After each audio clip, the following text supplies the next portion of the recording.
Phronesis. Practical Wisdom with Scott Allen. Hello, I am Scott Allen, and thanks to my daughter Kate for developing the intro to the Practical Wisdom for Leaders podcast, where we offer a smart, fast-paced discussion on all things leadership. My guests help us explore timely topics and incorporate practical tips to help you make a difference in how you lead and live. If you haven't done so, please click subscribe so you automatically, seamlessly stay in the know when we publish new episodes.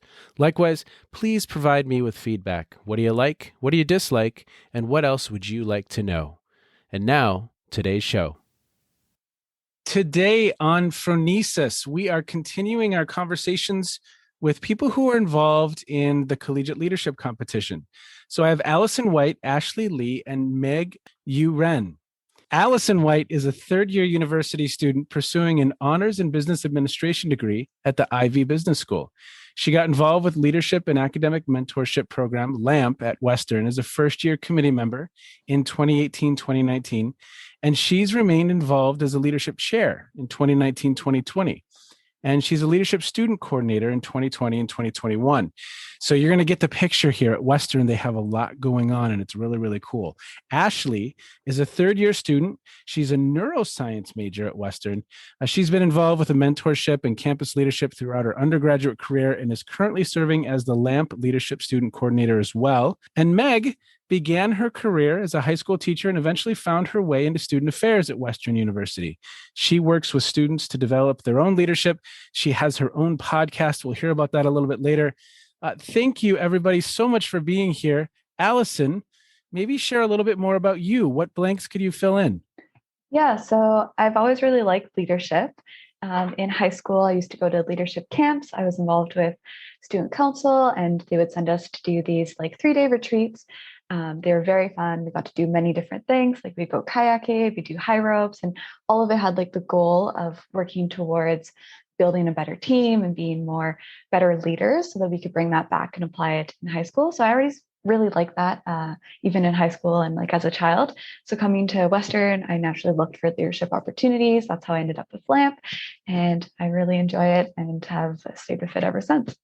So for our listeners, Allison and Ashley are undergrads. They are in their third year on campus, and they have been involved throughout their time at Western, and now they're actually leading. And so it's a wonderful opportunity for them on campus to progress from a participant into an actual leader of some of these programs. And Ashley, tell us a little bit about you. Yeah, so I think in a similar vein as Allison, I got involved in leadership very early on in high school. And it was something that I kind of stumbled into, actually. I was very, very shy when I was younger, and I never really saw myself as the stereotypical student leader. But I did get involved in student council, and I got involved in a lot of student organizations, and I realized how valuable and how fulfilling it is to work in a team in order to improve the lives of the people in your community. That's really stuck with me ever since, and it's been something that's been a very integral part of my life, and I've carried that into university. And so just all of those experiences have really helped me cultivate a passion for peer mentorship and peer leadership. See, that's just wonderful, because having these experiences now and combining with a business degree or a degree in neuroscience, it's such a powerful combination, because I imagine some of your peers in neuroscience haven't been engaged in some of this leadership programming to the level and to the degree you have. And I think that combination is just so cool. It's so wonderful. And Meg, tell us a little bit about you. You are somewhat of an architect when it comes to these experiences that the students are having. And maybe tell us a little bit about LAMP after you share a little bit about you.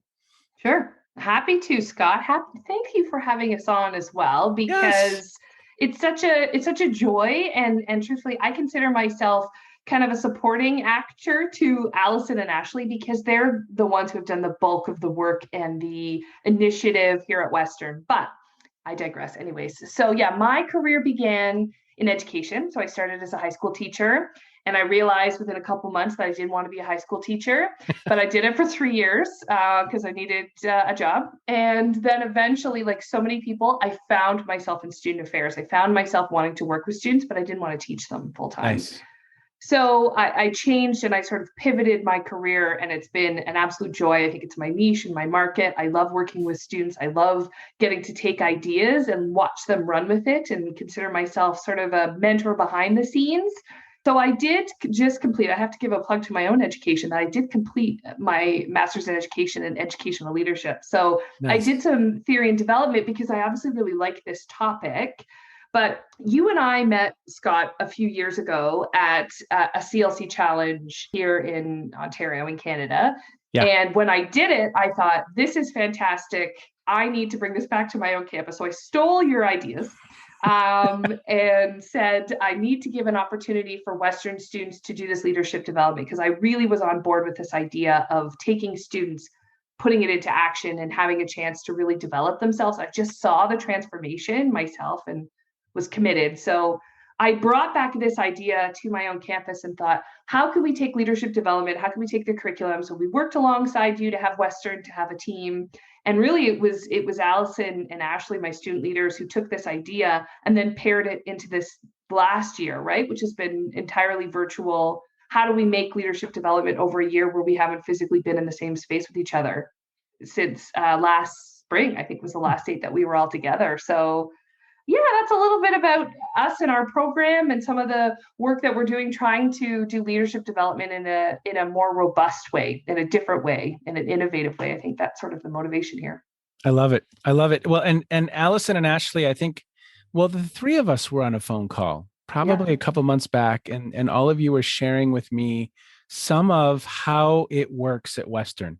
So I would love for either Allison or Ashley, one of you, to share a little bit about how the program works from a kind of the year, what that school year looks like. But then the two of you have been heavily involved in taking a lot of these activities that we maybe did face to face and moving them online. And really, as undergraduates, designing new leadership activities, which I think is just absolutely, it's incredible. It's so much fun to learn about your adventures. So yeah, I'll talk first just about how we structure our program here at Western. So what we do is we focus the program on first year undergraduate students. So they're fresh out of high school and they're into this new sort of university life experience, which is very intimidating, right? And you need new leadership skills. It's very different from high school. So what we do is we take a team of upper year students, usually second year and third year students, but sometimes fourth year or above as well. And we hire 8 of them and make pairs. So they work in teams of 2. And then they hire first year students, teams of 6, that they will mentor throughout the year.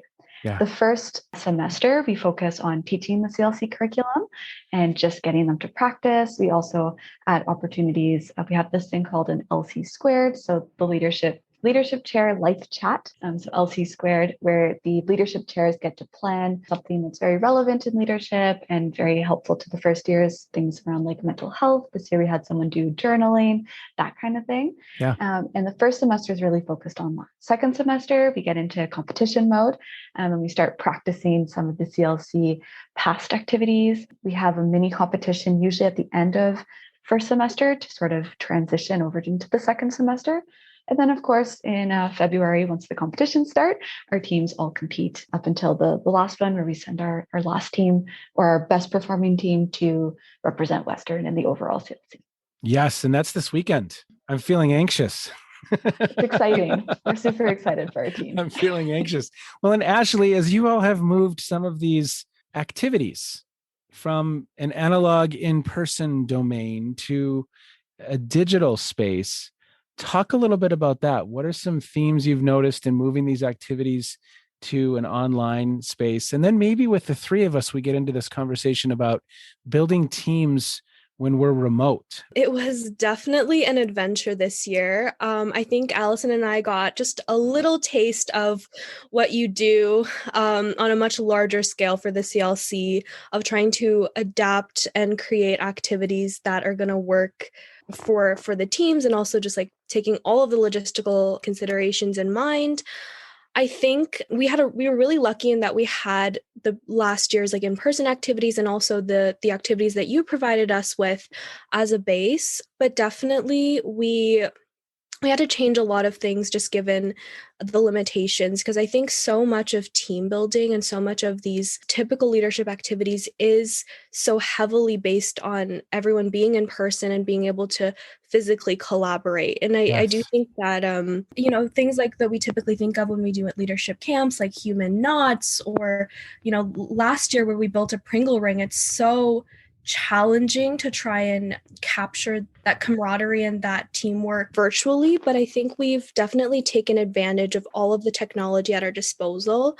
We obviously use Zoom for all of our calls, but we also looked into a lot of collaborative software that would allow us to kind of mimic that in-person collaborative feel, like with in a time-sensitive manner, Yeah. where people could work together and see each other's progress. And we really needed to focus on how to engage people even when it is virtual, because so much of team building and that camaraderie does come from being physically close to people and talking and building those relationships. And it definitely is a lot harder to do through Zoom and through a screen. And so we tried to focus on all the different ways that we could get people to work together, whether it's like maybe focusing a little bit more on discussion or splitting up the tasks in a way that is convenient over a virtual call. And we kind of worked from there and really just did a lot of troubleshooting and tested a lot of different activities on our friends and some of our team members, and just saying like, oh my goodness, okay, so this did not go the way that we thought it would, like let's modify it. Or wow, like the tech is just too difficult, so let's find another platform. There's no really simple answer. It was just a lot of brainstorming and troubleshooting, really. Well, I love what you just said about testing it on your friends, because the activities we're doing this coming weekend, we tested those on our friends last September and October, and we went through the experiences ourselves and play tested them and went through all of the different combinations of how these things could work. And so it's not easy. And you think that a certain thing is going to go a certain way, or someone has a certain question that you never, ever would have imagined, or they come up with a solution that you never would have imagined. And the art of designing some of these activities to make them a challenge and to make them work, there's a lot that goes into it. But you also said something, Ashley, that I really want to follow up on with the three of you. What have you learned about building relationships online this year? How did you build those relationships? How did you focus on that area? And did it work, in your opinion? Did we get as far as we've gotten in the past? Did we not quite get there? What would we do differently? What do you all think about relationship building? I could jump in. I wanted to just say this because I love relationship building. And I think I model this in the way Allison and Ashley and I have to work together, right? So we have this common purpose. We're going to bring the CLC curriculum to Western. We want to give first-year students the opportunity to work on this. We have a bit of a framework, and that's about as filled in as we are. And so we all need to get to know each other and know, what are our skills? What are we bringing to this conversation? I have kind of that context historical knowledge, and then the linchpin or the piece with the larger university thinking about what we need to be doing. But we invest a lot of time, and I think both of you do this as well, is establishing personal relationships with each other. So we work really on that foundational piece and spend a lot of time initially on, who are you? Let's have some games together. Let's have those initial icebreakers, which you can do so easily. We played so much Jackbox this year. I don't know if you've played it, Scott, but I have played all versions of all games. Did the three of us play one together one time? No, we should have. I played so many.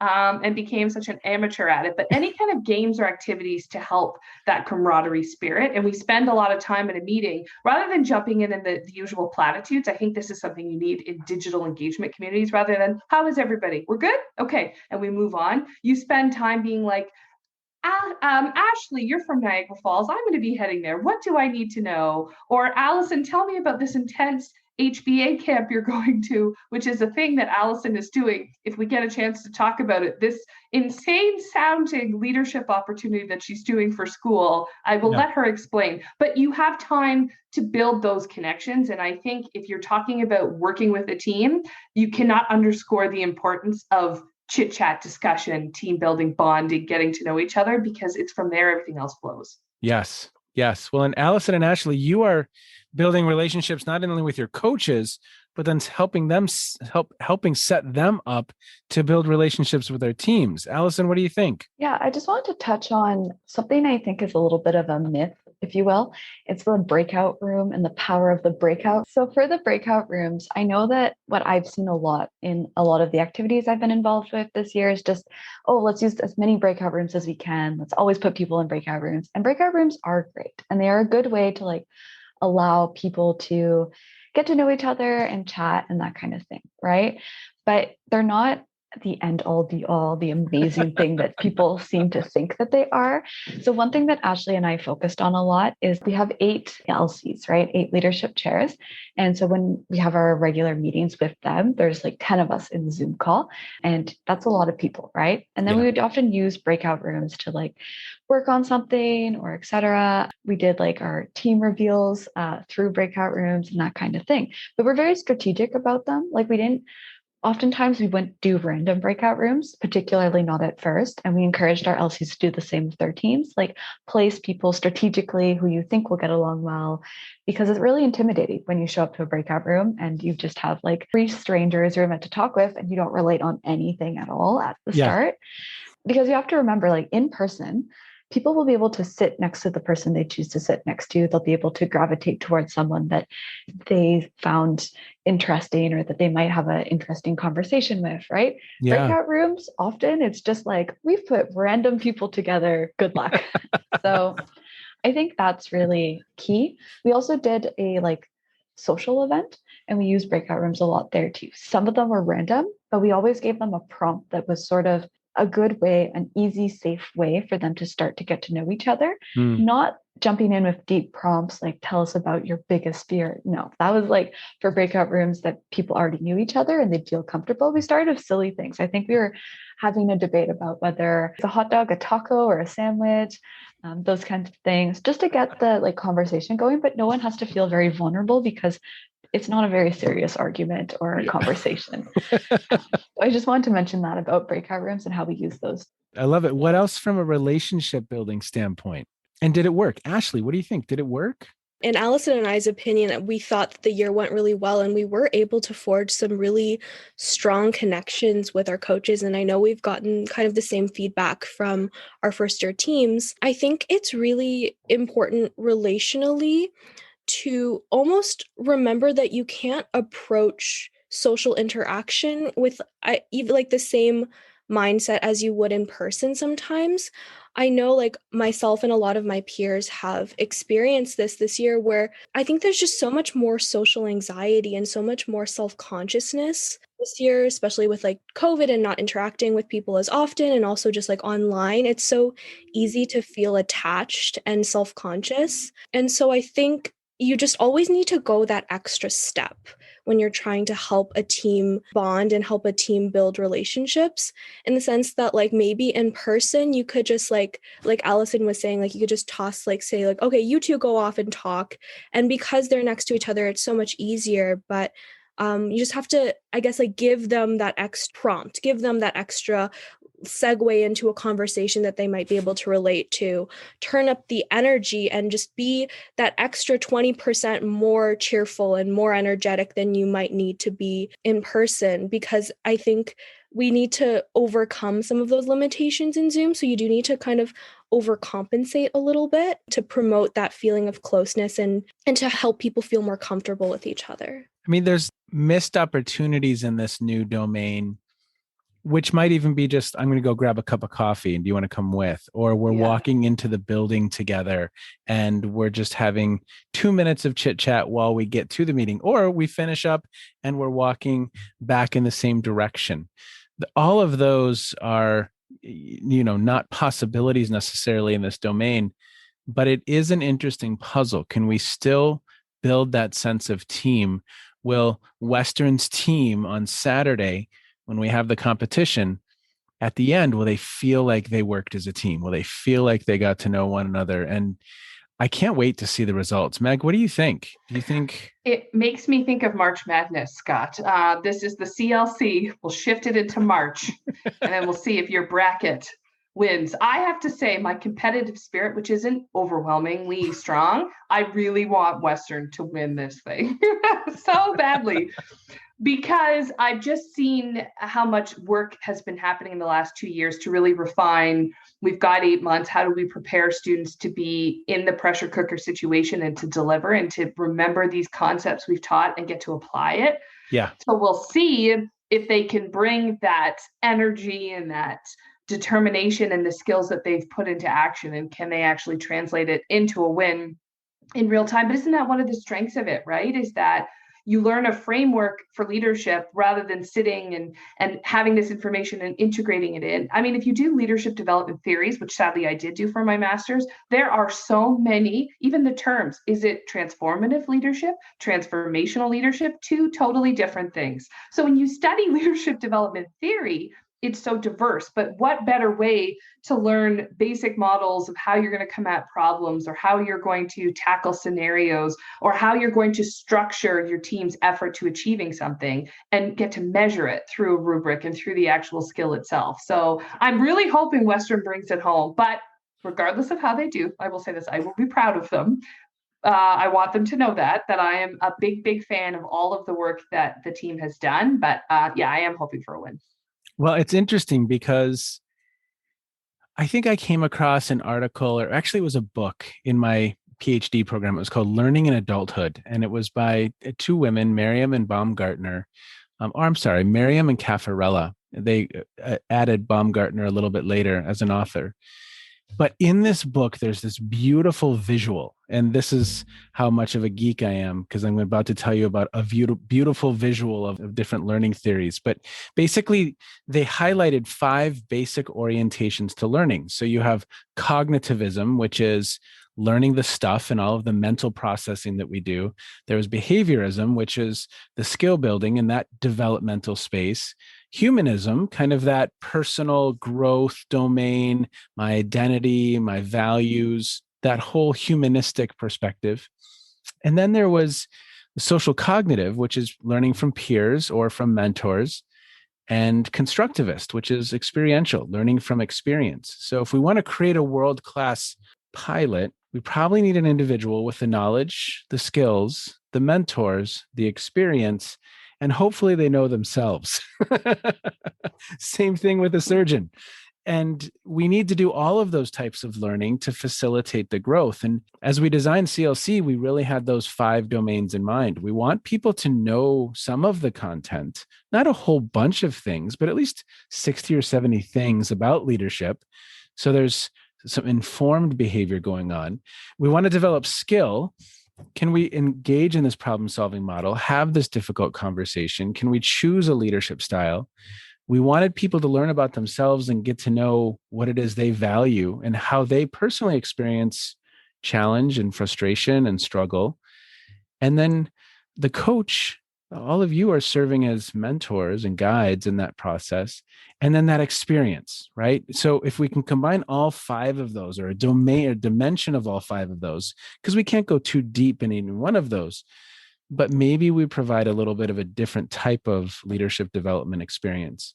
And that's the goal, right? And so Meg, I love your passion for the win, but also, yeah, how do we do this a little bit differently? And how do we explore in a more, I would argue, well-rounded way? It's not just one of those domains or orientations of learning, it's multiple orientations of learning. And for us, just because we're tackling first-year students, I think that's so great, right? So much attention is paid, and I don't know what it's like at your institution, but I will say at Western, oftentimes student leadership doesn't happen until 2nd, 3rd, or 4th year. And so I think what's so great is we target first-year students because we say, let's get you involved, let's get working on your leadership competencies early on, because we know you already have so many skills you're bringing with you. We don't need to wait until your 3rd or 4th year. We can do it now. Allison. Yeah, I just wanted to say that I had the sort of special privilege of being able to interview a lot of the first-year students that went through the program, because I'm returning to this position again next year. So I was interviewing future leadership chairs.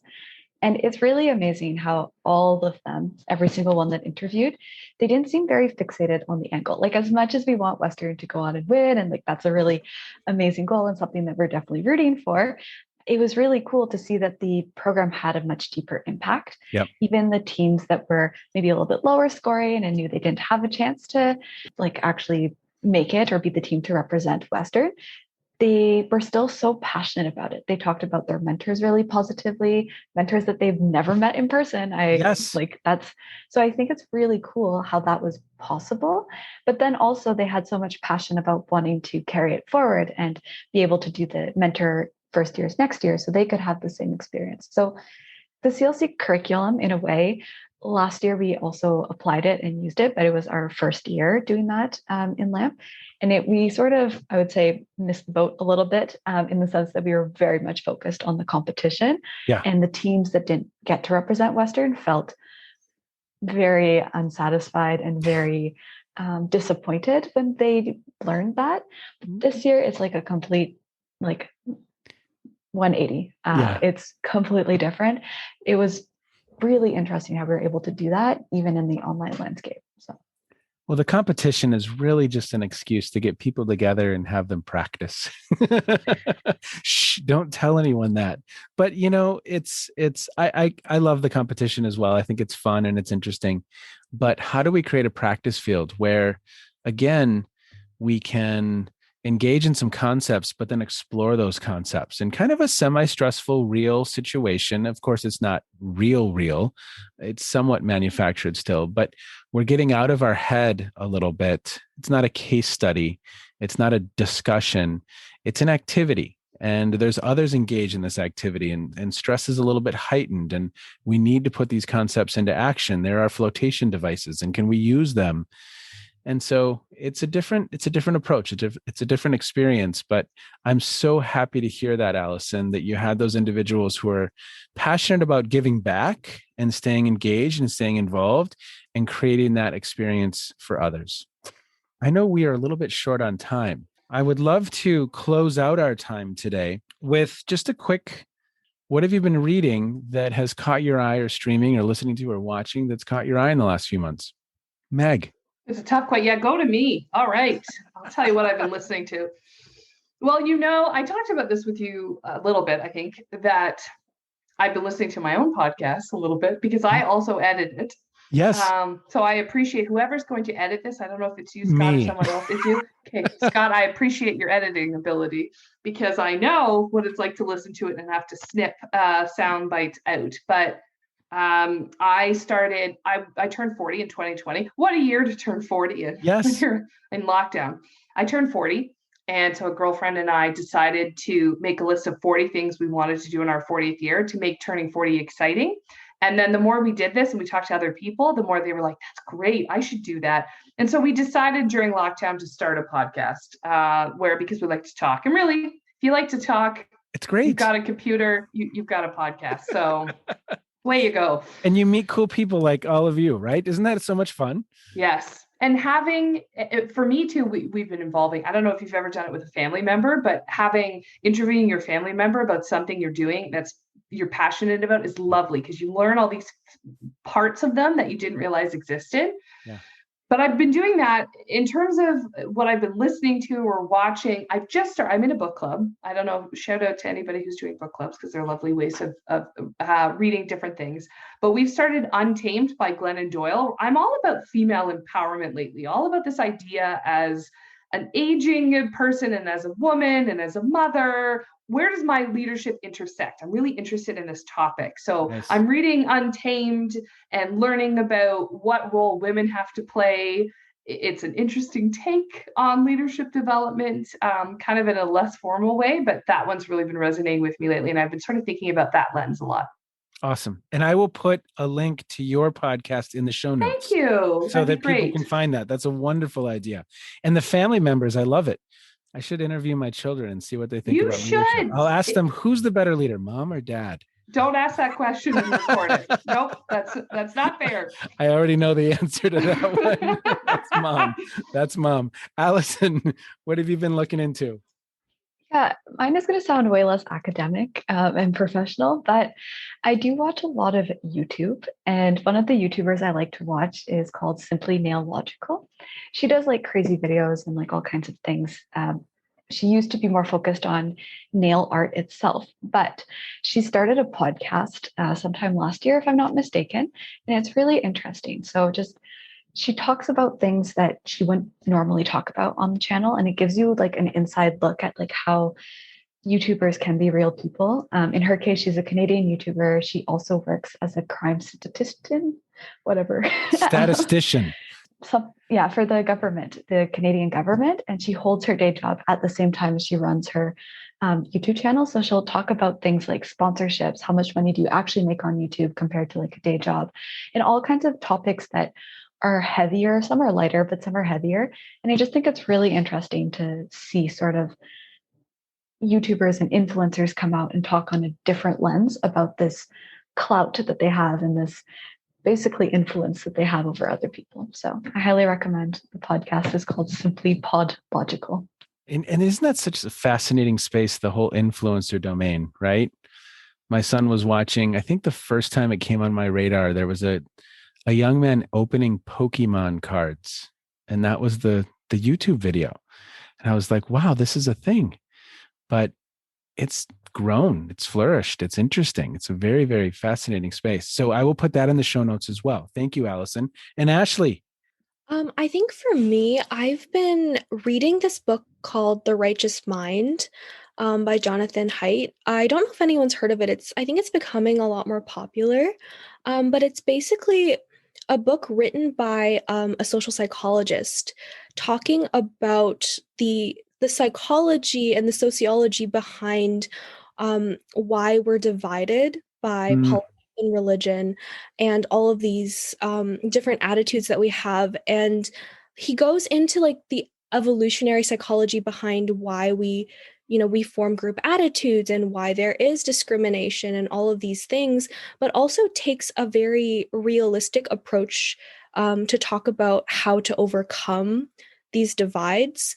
And I'm 2/3 of the way through, but so far it's been really fascinating. And I think it's just so relevant to the current climate that we are working in, where we have to increasingly work with a very diverse range of people, whether it's backgrounds or beliefs or attitudes. And he lays out some really, really interesting and scientifically backed approaches to how to overcome this and how to form connection and work together with people who might share different values. And I think it's just so valuable right now. Yeah.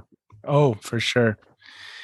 And there's so many different lenses that we can look at the concept of leadership through, or just how we exist as human beings. It reminds me what you just said, Ashley.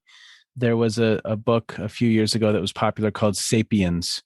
I don't know if you've ever heard of that book, but that was a fascinating read, and just why we are the way we are, what we've carried, biologically or environmentally or culturally, what we've carried forward, and what of that is beneficial for us and what of that maybe isn't beneficial for us any longer, and how we continue to evolve, right? Well, maybe we close down there. Okay, I will see the three of you in a couple days online. I am appreciative for the relationship we've built this year. That is definitely one benefit of this whole experience, is that whether I am in Cleveland, Ohio, or Ontario, it doesn't matter. We can still build a relationship. And so thanks to the three of you for your time today. Allison and Ashley, wow, how awesome. You're juniors in your collegiate experience and just doing incredible work and helping this machine move forward on campus. I think that's just awesome. Meg, you're creating a space for that to exist. And that's a great work. That's awesome. Thanks to the three of you. Be well. Thank you, Scott. Thank you so much. Bye-bye. For those of you who have been with us for the last few days on this CLC Collegiate Leadership Competition series, thank you so much. And I hope you have enjoyed the conversations. This one was really, really special. I think it is so wonderful. I reflect back to when I was a junior in college, I was not focused in the way that Ashley and Allison are. And how wonderful that Meg and others at Western are creating a space for students to have those types of experiences. I just think it's incredible. It's just wonderful. So good job to the team at Western for all they have going on, the space they're creating, and their exploration of this topic of leadership. For me, the practical wisdom here, are you creating space for others to learn, develop, and grow? Space for connections to be made, and space for us to explore this really, really cool topic of leadership. Take care, everybody. Be well. We will try and get the winning team so that you can get a little bit of a bookend experience, because we aren't going to release an episode on Friday. So we'll keep you in suspense and we'll learn more from that team in the future. Bye-bye. You have been listening to the Practical Wisdom for Leaders podcast. If you liked what you heard, please share it with others and let them know what we're up to. And one last quick reminder to click subscribe so you know when we publish new episodes. And of course, we'd love to hear your feedback. You can stay in touch with me by visiting www.scottjallen.net or any number of social media platforms. Be well, be safe, and make a difference wherever you are on this beautiful planet. And now, here's Kate's twin sister, Emily, with the outro.